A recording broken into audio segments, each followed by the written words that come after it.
Morning ma'am.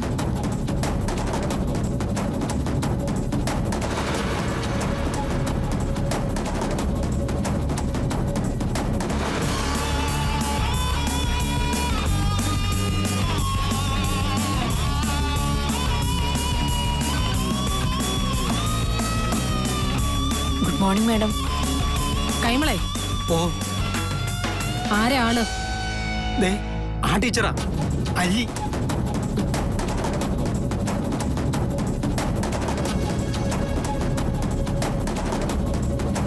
കൈമളെ, ഓ എന്താ സംഭവിച്ചത്? കൊച്ചമ്മേ, ഇന്ന് ശമ്പളം കൊടുക്കേണ്ട ദിവസമായിരുന്നല്ലോ. അതിന് ബാങ്കിൽ നിന്ന് പണം എടുത്തുകൊണ്ടുവരാൻ ഞാൻ അല്ലി ടീച്ചറിന്റെ കയ്യില് ചെക്ക് കൊടുത്ത് പറഞ്ഞു വിട്ടു. അതെന്തിന് താൻ മറ്റൊരാളെ പറഞ്ഞു വിട്ടത്? സാധാരണ താനല്ലേ പോകാറ്? എനിക്ക് നല്ല സുഖമില്ലായിരുന്നു കൊച്ചമ്മ, അതുകൊണ്ടാ ഞാൻ അല്ലി ടീച്ചറിന് വിട്ടത്. ഒരു കൂട്ടിന് ഗോപിയും വിട്ടിരുന്നു. എന്നിട്ട് കുറച്ചു കഴിഞ്ഞ് അവര് തിരിച്ചു വന്നു. ശമ്പളം കൊടുക്കാൻ വേണ്ടി ഞാൻ ടീച്ചറോട് പണം ചോദിച്ചു. അപ്പൊ ആ ടീച്ചർ പറയാ പണം കാണാനില്ലെന്ന്. കാണുന്നില്ലെന്നോ? എന്ന് പറഞ്ഞാൽ എങ്ങനെയാ?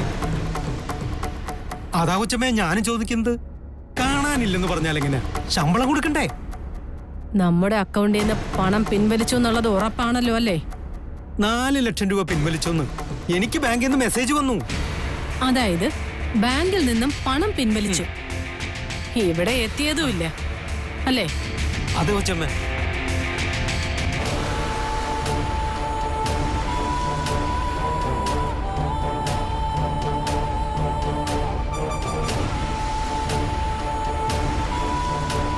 സത്യം പറ, ആ പണം എവിടെ? സ്കൂളിന്റെ അക്കൗണ്ടിൽ നിന്ന് നീ എടുത്ത 4 ലക്ഷം രൂപ എവിടെയെന്ന്? പണവും കൊണ്ട് ഞങ്ങൾ വരുന്ന വഴി ആരും അത് മോഷ്ടിച്ചു. പണം എവിടെയായിരുന്നു നിങ്ങൾ സൂക്ഷിച്ചിരുന്നത്? എന്റെ കയ്യിലുണ്ടായിരുന്ന ബാഗിൽ. നിന്റെ കയ്യിലിരുന്ന ബാഗിൽ നിന്ന് ആരോ പണം മോഷ്ടിച്ചു. അത് നീ അറിഞ്ഞില്ല? എന്റെ ടീച്ചറെ, ഈ നുണയൊക്കെ ആര് വിശ്വസിക്കാനാ? കയ്യിലിരുന്ന ബാഗിൽ നിന്ന് ആരോ പണം മോഷ്ടിച്ചു പോലും, എന്നിട്ട് അത് അറിഞ്ഞില്ലത്രേ. എന്റെ ടീച്ചറെ, ആ പണം വല്ല അത്യാവശ്യത്തിന് എടുത്ത് മറിച്ചതാണെങ്കിൽ അതങ്ങ് പറഞ്ഞേക്ക്. നീക്കുപോക്കുള്ള കാര്യമല്ലേ? ഞാൻ പറഞ്ഞത് സത്യോ? പണം മോഷണം പോയതാ. മാഡം, ഞാനും കൂട്ടത്തിലുണ്ടായിരുന്നു. ടീച്ചർ അങ്ങനെ പണം എടുത്തായിട്ട് എനിക്ക് തോന്നുന്നില്ല. തന്നോട് ഞാൻ ചോദിച്ചില്ല. സാക്ഷി വിസ്താരമൊക്കെ കോടതിയിലുണ്ടാകും. തനിക്ക് പറയാനുള്ളത് അവിടെ പറയാം. അപ്പോ പണം തിരിച്ചു തരാൻ ഭാവമില്ലല്ലേ? ഞാൻ പറഞ്ഞല്ലോ, പണം എന്റെ കയ്യിൽ നിന്ന് എങ്ങനെയോ നഷ്ടപ്പെട്ടു പോയതാ.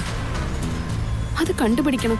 അതിനായിട്ട് ഞാൻ പോലീസ് സ്റ്റേഷനിൽ പരാതി കൊടുക്കാൻ പോവാ. അല്ലാതെ ഞാൻ എന്ത് ചെയ്യാനാ? വേണ്ട, നീ പോലീസ് സ്റ്റേഷനിലോട്ട് പോകണ്ട. അവരിങ്ങോട്ട് വരും.